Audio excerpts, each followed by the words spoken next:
ಇವ್ ನೋಡಿ ಕಸವಿಲ್ಲ ನೀವ ಅಲ್ಲ ಕಸವಿಲ್ಲ ಅವಶ್ಯ ನೀನ ಮಗನ ಅದೇ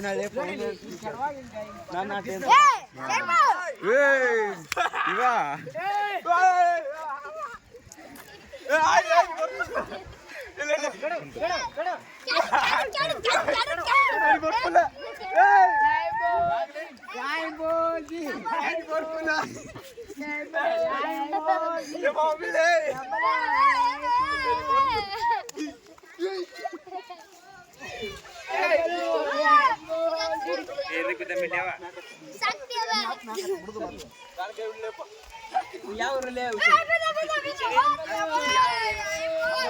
ನೋಡ್ರಿ ಹುಡ್ರಿ ಎಲ್ಲಾರು ಬೆಳೆಸ್ತಾರ ಅವನ್ನ ಬೆಳ್ಸಾಕತ್ತಿದ್ರ ಆದ್ರೆ ಏನ್ ಮಾಡ್ತೀವಿ ಬೀಳಿಲ್ಲವ ಈಗ ಇವನ್ ಕೆಡೋಣ